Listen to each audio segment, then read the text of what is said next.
Video बना रहे हैं, उनकी सीरीज में एक सबसे बड़ी आम आदमी की जो समस्या है, आप सोचिए कुछ बातें। अगर आप महानगर में रहते हैं तो आप सोचें, क्या वहां की हवा खराब है? क्या वहां की नदियां जहरीली हो गई है? क्या जमीन की कीमत आसमान छू रही है? क्या एडमिशन प्रॉब्लम्स है स्कूली शिक्षा, कॉलेज शिक्षा, यूनिवर्सिटी शिक्षा में? क्या हेल्थ हैजर्ड आ गए हैं? क्या नौकरियां हैं? क्या पीने का पानी साफ मिलता है और प्रचुर मात्रा में मिलता है? क्या सैनिटेशन की समस्या से जूझ रहे हैं? क्या एक भीड़ भरे शहर में, और क्राउडेड शहर में, जहां सांस भी नहीं मिलता, वहां पर आप रह रहे हैं? और क्या बहुत ज्यादा तनाव आ गया? ये सारी समस्याओं को अगर एक ऑर्बिट में लें तो इनके पीछे सिंगल मोस्ट इंपॉर्टेंट एक कारण क्या है?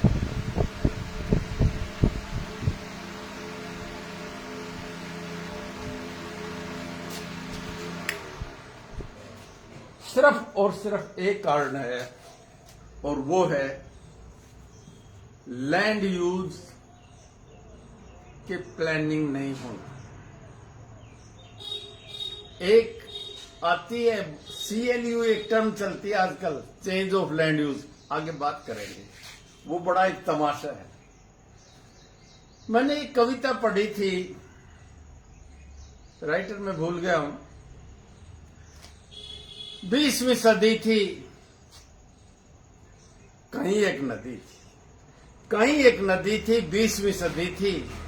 नदी किनारे शहर था, जर्रे जर्रे में जहर था। नदी किनारे शहर था, जर्रे जर्रे में जहर था। ये जो बातें मैंने बोली, ये इस बात को प्रदर्शन करती हैं कि हमारे शहरों की क्या हालत हो गई है। हम प्लानिंग में लगभग 10 टॉपिक्स को कवर करेंगे। आज हम कर रहे हैं urban land use, agriculture planning के साथ एग्रीकल्चर प्लानिंग, फाइनेंशियल प्लानिंग, बहुत सारी चीजें अलग अलग करके, और उनको हम एकेडमिकली और आम आदमी क्या समझते हैं उनकी नॉलेज में थोड़ा इजाफा हो जाए। और पर्टिकुलरली जो जॉब सीकर्स हैं, खासतौर से जो इंटरव्यू में जाते हैं, उनकी मदद में ये चीजें आती हैं, थोड़ा सा होरिजन खुल जाएगा। इकोनॉमिक्स, सोशियोलॉजी, प्लानिंग, कॉमर्स, इन लोगों के लिए तो विशेष तौर से ये चीजें काम की। और जो काम भी कर रहे हैं, जो देश निर्माण का काम कर रहे हैं, उनके लिए जरूरी है। सीधे टॉपिक पे, व्हाट इज लैंड यूज? सबसे पहले हम कंसेप्ट को लेते हैं। The land use is the process, ये एक प्रक्रिया है, managing the land use and development of land resources.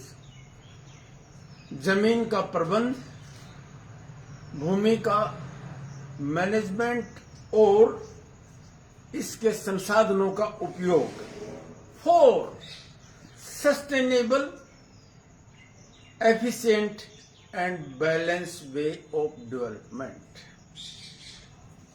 ये तीनों टर्म्स बहुत इंपॉर्टेंट हैं।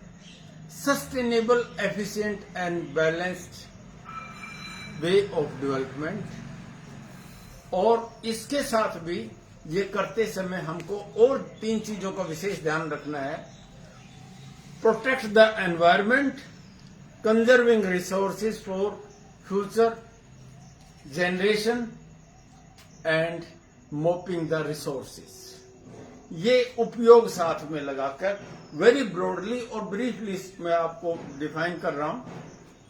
A systematic assessment of land and water potentials, alternative making policies and plans to make land use decisions, and the objectives आ जाते हैं। किसी भी research में आप जाते हो तो आप अपने ऑब्जेक्टिव्स ढूंढ लेने चाहिए, करना क्या चाहते हो। ये बिल्कुल टारगेटेड होनी चाहिए। ये उसी तरह से है, मैपिंग में तो विशेष तरह जिस तरह से ए एंड बी पॉइंट ले लेते हैं, what is the shortest route, यही बात हम लैंड यूज में भी करेंगे। हमारा ऑब्जेक्टिव सबसे पहला efficient land utilisation, environment protection, ये बहुत ही जरूरी है। सबसे जरूरी इस समय महानगरों में तो विशेष तौर से पर्यावरण को किसी तरह से बचाएं।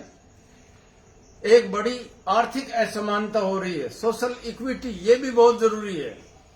आदमी को आदमी समझें।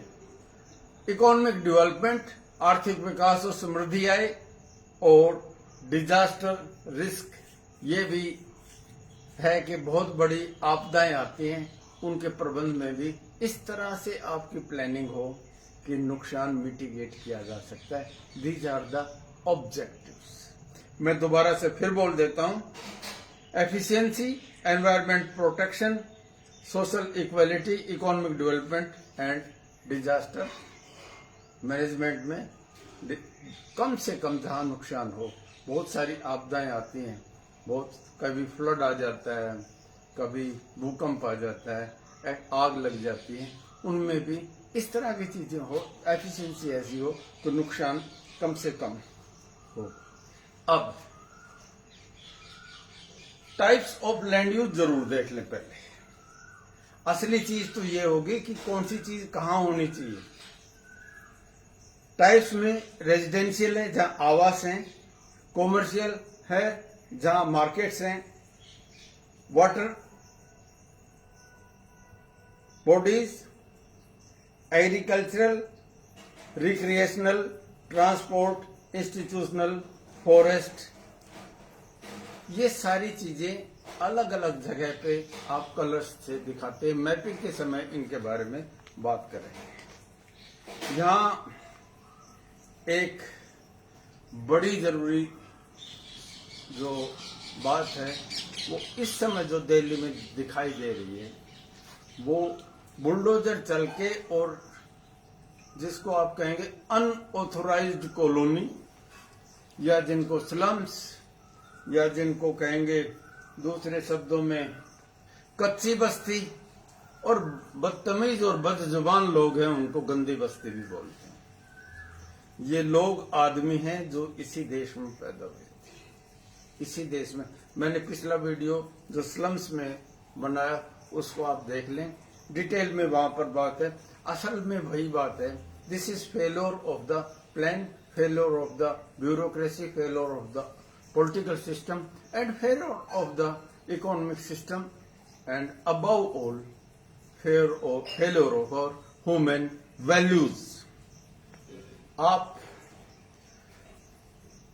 किसी शहर के पास चले, तकरीबन नदियों के किनारे बसे हुए शहर है, क्योंकि एनसीआर में हम रहते हैं तो दिल्ली का तो विशेष तौर से रहता है। दिल्ली से कलकत्ता तक जितने भी शहर हैं, आगरा के पीछे, ताजमहल से पीछे से नदी बहती है, वहां पर आप देखो कितनी स्मेल आती है। और ये सिर्फ स्मेल ही नहीं होती, एक बदनामी भी होती है क्या चीज? इसकी मूल जो कारण है वहां तक आपको पहुंचना पड़ेगा। एक ऑर्बिट बना हुआ है, ऑर्बिट,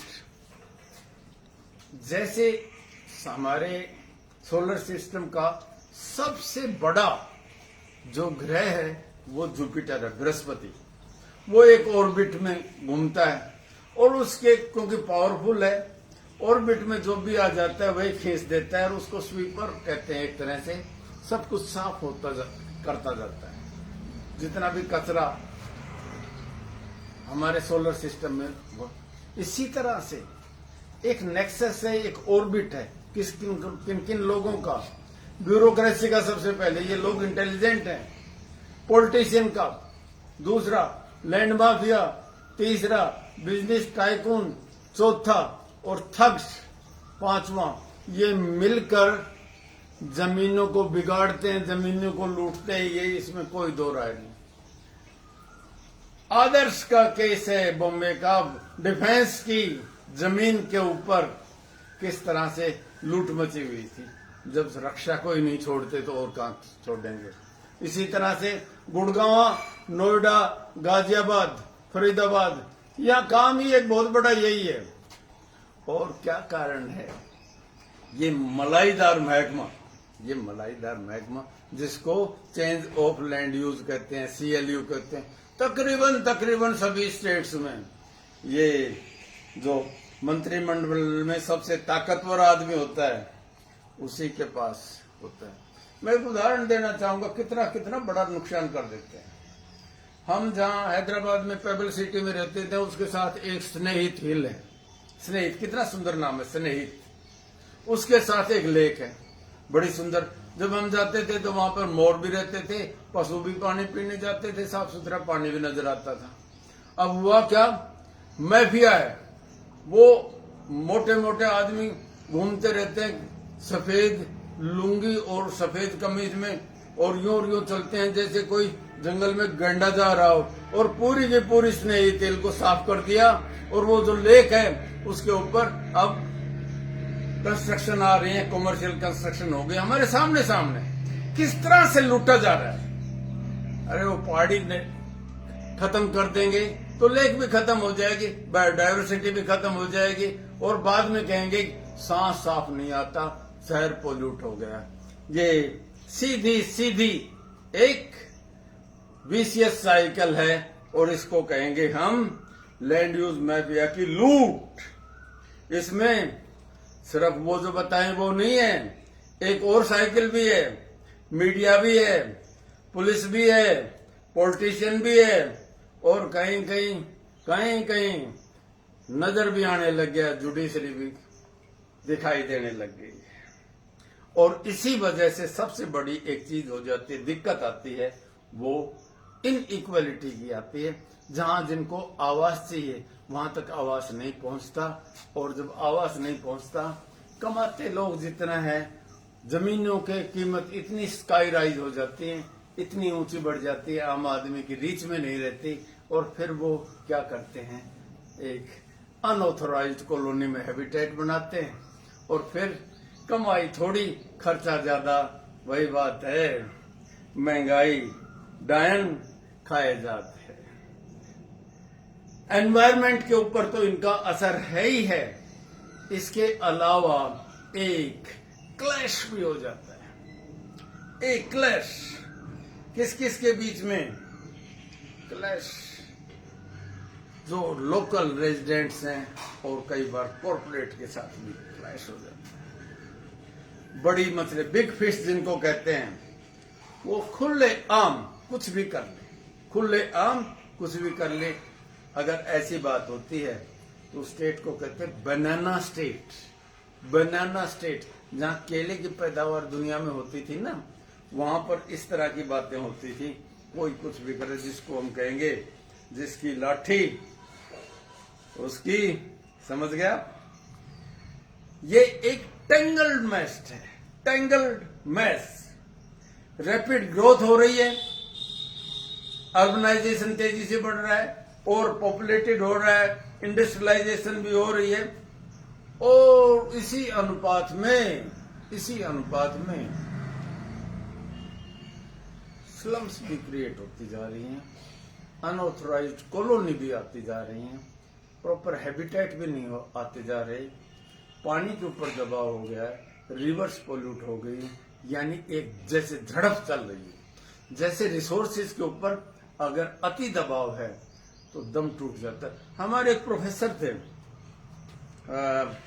कुरुक्षेत्र यूनिवर्सिटी में, जब मैं MSc कर रहा, J.N. कपूर, वो कहते थे, and he used to speak very good English, and tone बहुत अच्छी थी उनकी, बहुत अच्छा पढ़ाते थे, मैनरिज्म भी बहुत अच्छी थी, कि किसी कुली के ऊपर आप सामान रखते जाओ, अटैची रख दिया, थैला रख दिया, ये रख दिया, आखिर में थोड़ा सा एक सामान ऊपर आखिर में रखोगे तो उसकी कैपेसिटी खत्म हो जाएगी, सारा सामान लेकर वो गिर जाएगा, अगर सामान के ऊपर खुद गिरेगा और टूट भी जाएगा। और दिक्कत क्या है सेम वही की वही बात ये होती है कि आपके पास रिसोर्सेज है, अंडरग्राउंड वाटर है, जमीन है, पानी के लिए आप करते हो, रिवर्स है, जो भी कुछ है करना चाहिए।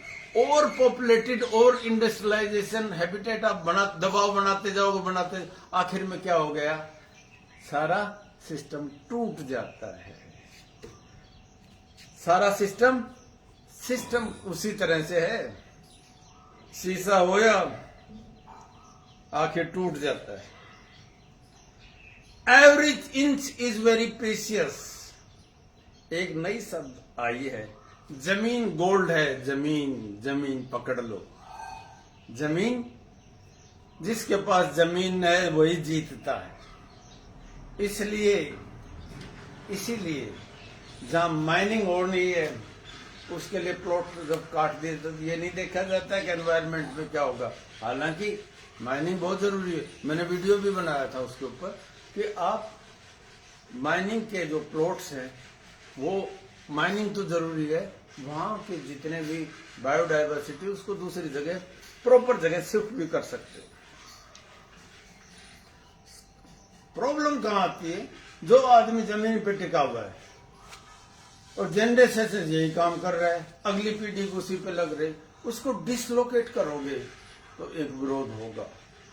ये भूमि अधिनियम लेके आए, क्या हुआ, टाटा को बंगाल से निकलना पड़ा सिर्फ एक वजह से, और ये औने पौने भाव में लेकर जमीन जबरदस्ती ले ली जाती है ना, ये ठीक नहीं है। You proper price and rehabilitate, आप रिहेबिलिटेट करते हैं, दूसरी जगह बसा लेते हो। उदाहरण देता हूं मैं, मारुति गुड़गांव में आई और जिस गांव में सिरोल में आई, मारुति इतना बड़ा प्लांट आया तो सिरोल गांव में के इंफ्रास्ट्रक्चर के ऊपर, वहां स्कूल्स पे, कॉलेज पे, सड़क पे, पार्क्स पे पैसा लगना चाहिए था, वो नहीं लगा। सिरोल एक स्लम में बदल गया और मारुति फ्लोरिश करती जा रही। ये हर शहर की कहानी है, हर शहर की कहानी है। फिर मैं ये कहूंगा, डोंट स्वेलो द फार्मलैंड। अब उदाहरण आ जाते, कंपेयर भी करते हैं, जैसे फिर मैं वही उदाहरण दूंगा, हैदराबाद में ये जो मीनार है, चार मीनार, उससे 20 किलोमीटर दूर पर रेडियस पर एक रिंग रोड बना दी, लोग उसके ऊपर भी आ गए, तो उन्होंने 50 किलोमीटर पर रीजनल रिंग रोड बना रहे हैं ताकि शहर फैल सके। ये प्लानिंग है। दिल्ली में रिंग रोड आई, उसके बाद कितने सालों बाद KMP, कुंडी, पलवल, मानेसर, अब वो आगरा, अलवर, बैरोड, नारनौल, ये वाले ट्रैक से अगर आप करते हो तो सारा का सारा इधर से ट्रैफिक नहीं निकल जाएगा। यहाँ एक्सप्रेसवे चाहिए, 100 किलोमीटर दूर से बड़े एक्सप्रेसवे बना दो ताकि दिल्ली पे दबाव ना रहे। ये अगर आप फ्यूचर आगे का सोच कर देखेंगे तो प्लान ज्यादा कामयाब होंगे। जहां मैं फिर एक बात बताऊंगा आपको कि अकेली एक यही बात नहीं है, इसके साथ बहुत कुछ और भी जुड़ा हुआ है। पेरिफेरी, जिसको शहर के बाहर का सर्कल जो सर्विस देता है, आपको दूध चाहिए और डेयरी को लगने नहीं देते। फास्ट ट्रांसपोर्ट, जैसे मेट्रो बड़ी तेजी से आगे बढ़ देनी चाहिए, फिर वही बात कह रहा हूं। माइग्रेशन हो रहा है दिल्ली में, तो वही सुविधाएं जो महानगर में है वो दूसरी जगह उसके बाहर काउंटर मैग्नेट्स क्यों नहीं पैदा कर देते। RRTS जो दिल्ली से रेवाड़ी, नीमराना, अलवर को जानी थी, उसमें पैसा ही नहीं लग रहा। पैसा नहीं लगेगा तो लोग रोड से जाएंगे, कार से जाएंगे और फिर कंजेशन कर देंगे। सारे रोजगार के अवसर, सारे शिक्षण संस्थाएं, सारे कोचिंग सेंटर, सारी सर्विसेज आपने, इवन जो अगर शादियों में सब्जी भी लेनी हो तो दिल्ली जाओ, कपड़ा लेना हो तो दिल्ली पे चलो, एंटरटेनमेंट के जाना हो तो दिल्ली जाओ, तो लोग वहां पर इकट्ठा होंगे तो सर्विसेज को यूज भी करेंगे। इसलिए काउंटर मैग्नेट, दूसरे ताकतवर चुंबक दूसरे लगते हुए शहरों में पैदा कर दें ताकि लोग माइग्रेट नहीं करें। और शहरों में एक और भी बात है, जो आप एक काम जरूर देख लें, ड्रेनेज को देख लें। जो पुराने तालाब बने हुए थे वो बड़े सही थे, बावड़ियां बनी थी बड़ी सही हुई थी। जैसे रोहतक में 10 तालाब थे, सबको भर दिया तो रोहतक में बाढ़ आ गई। ड्रेनेज के हिसाब से अगर काम नहीं करोगे आप, अब उधर से यमुनानगर से निकलने वाली ये कुरुक्षेत्र के पास एक नदी में बाढ़ आ रही है, हाय तो बमत रही, अरे उस बाढ़ का पानी साउथ हरियाणा में भेज दो। अब पंजाब भी वो करेगा थोड़े दिनों बाद। SYL लाने नहीं देते, फ्लड आती है उसके लिए, हाय तो बमत आते हो। वो घाघरा में भी इसी तरह से आती है, घग्गर में। और कई बार कमाल की एक और बात होती है, जिस काम के लिए कोई चीज बनी होती है उसका उपयोग ही नहीं करते। जैसे मेरा शहर नारनौल है, और नारनौल में एक जल महल है, और जल महल में जल ही नहीं है। दूसरी तरफ आप ये कर रहे हो कि इस मोहल्ले में पानी भर गया, इस मोहल्ले में पानी, अरे जल महल बना हुआ है इतना बड़ा, आपके पास टैंक है, तो इस पानी को वहां पर डाल दो और बाद में यूटिलाइज भी कर लो, कम से कम गार्डन्स के लिए तो करते हैं आप लोग। और एक बात जरूर कर दें, ये नियम है, पहले भी मैं कह, एक वार्ड एक पार्क, एक वार्ड एक पार्क। आप जब तक अम्यूजमेंट पार्क नहीं बनाएंगे हैप्पीनेस आ ही नहीं सकती, क्योंकि हैप्पीनेस के लिए एक प्रॉपर एनवायरनमेंट की जरूरत है। फिर ये अगर फार्मर्स से आप जमीन लेते हो, farmers are paid as peanuts of land, पैसा ही नहीं देते, थोड़ा सा पैसा वो भी किस्तों में दिया जाता है, उसका रिहेबिलिटेशन होती ही नहीं है। अगर जमीन लेते हो तो पैसा जरूर दें। चारों तरफ फैल रही है। अब एक बड़ी आई थी, स्कीम आई थी, स्मार्ट सिटीज। मैं ढूंढता रहा, पता नहीं सारे लेंस लगा लिए, उत्तल भी लगाया, अवतल भी लगाया, कन्वेक्स भी लगाया, कनकेव भी लगाया, मल्टीपल भी लगाया, मुझे दिखाई नहीं दिया स्मार्ट सिटी कहां पर है। स्मार्ट सिटी तभी होते हैं जब वहां पर लोग खुश महसूस करें, क्लीन सिटी हो, एमिनिटीज हो। इसके लिए फ्यूचर प्लान और स्मार्ट सिटी के लिए एक स्मार्ट विजन की भी जरूरत होती है। चीज को शुरू करके, जैसे गुरिल्ला होता है ना, जिक्र करके भाग जाना। जोनिंग लॉज हैं वो बड़े जरूरी है, कहाँ क्या होना चाहिए ये बड़ी जरूरी है। जैसे क्लासिफिकेशन जरूरी है, घर में भी कहाँ बेड होना चाहिए, कहाँ जूते रखने चाहिए, कहाँ किताबें होंगी, सारी चीजें इस तरह। इसी तरह नगर में कहाँ एंटरटेनमेंट पार्क होंगे, कहाँ मार्केट होंगे, कहाँ छोटी सड़कें होंगी, कहाँ रेलवे स्टेशन होंगे, कहाँ बैंकिंग होगी, कहाँ फाइनेंशियल इंस्टीट्यूशन होंगे, कहाँ असेंबली होंगी। ये सब कुछ प्लान से होना चाहिए, और इसके लिए मास्टर प्लान की जरूरत होती है, और मास्टर प्लान की एग्जीक्यूशन की जरूरत होती है। एग्जीक्यूशन के लिए पैसे की जरूरत होती है, रिसोर्स की, बिल की, सबकी जरूरत होती है। मास्टर प्लान कहाँ है, और है तो उसका एग्जीक्यूशन किस तरह से हो रहा है। ये फिजूल में बीच में आकर एक झटका मार के, जिस तरह शॉक ट्रीटमेंट, एक झटका मार के फिर भाग जाना, ये चीजें अच्छी नहीं है। जिम्मेवारी लेनी पड़ेगी। ये पुल और पुश के आपस में जैसे खींचतान हो रही है, इस तरह से चीजें नहीं होती। ये सिर्फ स्ट्रेस पैदा करती हैं ये चीजें। मैं सिर्फ एक बात चाहूंगा, ऐसे नगर बनाएं। मुझे नीरज की वो बात याद आती है, आग बहती है गंगा में, झेलम में, जमुना में, झेलम में, कोई बताए कहां जाकर नहाए जाए। जगह जगह यही चीज हो रही है, जगह जगह यही चीज हो रही है।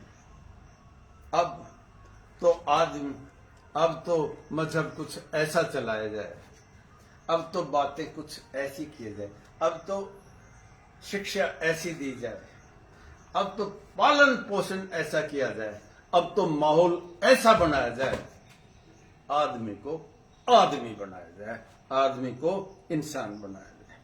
इंसानियती रात के 3 बजे अगर बुलडोजर चल के किसी बच्चे के मकान, रोते हुए बिलखते हुए बच्चे के किताबें भी समेट नहीं पाते, और उसका हैबिटेट अगर गिरा दिया जाता है, तो ये बात दर्द वाली बात है। इसलिए समय रहते लैंड यूज की प्रॉपर प्लानिंग लें। जहां जमीन चाहिए, लैंड एक्विजिशन के सॉफ्ट नियम बनाए, पे अच्छी तरह से करें, रिसोर्स एलोकेट करें, माफिया से बचें, देश में कानून का शासन हो, नदियों को पोल्यूट होने से बचाएं। जो गैस चैम्बर बन जाता है, बल्कि अब तो ये कहेंगे हीट आइलैंड बन जाता है, हीट आइलैंड बन जाता है गर्मियों में महानगर, उसको बचाएं किसी तरह से। काउंटर मैग्नेट पैदा करें शहर के, जो पेरिफेरी में जितने शहर से 100 किलोमीटर दूर तक ट्रांसपोर्ट के, एजुकेशन के, हेल्थ सर्विसेज के सेंटर बनाएं दूर से। जैसे महानगरों से 100 किलोमीटर दूर से एक्सप्रेसवे निकाल दें ताकि ट्रांसपोर्ट की दिक्कत ना हो, और लोगों को रोजगार इस तरह से दें ताकि उनको महानगर के केंद्र में नहीं आना पड़े। ये सब कुछ आप आगे दूसरी प्लान्स में भी आप सुनते जाएंगे। हम land use planning, regional planning, urban planning, rural planning, economic sectoral planning, societal planning, financial planning, defence planning, foreign trade planning, ये and planning for poverty eradication, ये सब वीडियो आपको बारी बारी से देते रहेंगे। लगभग प्लानिंग के ऊपर हम 15 वीडियो बनाएंगे, जो प्लानिंग के साथ, इकोनॉमिक के साथ, ज्योग्राफी के साथ, रीजनल प्लानिंग के साथ जुड़े हुए हैं, उनको शायद और कहीं जाने की जरूरत नहीं पड़ेगी। मेरा ख्याल है आप सब लोग इस जो कुछ हमने बोला है इससे थोड़े संतुष्ट जरूर हुए होंगे। और अब तो इस तरह की बातें जो हिंदुस्तान को 5 ट्रिलियन इकोनॉमी की तरफ ले जा रहे हैं, ये चीजें अच्छी लगने लग गई है, लेकिन हमको और जिम्मेवारी से एक अच्छा हिंदुस्तान बनाए ताकि हिंदुस्तान को दुनिया में और ज्यादा रेस्पेक्ट से देखते हैं लोग।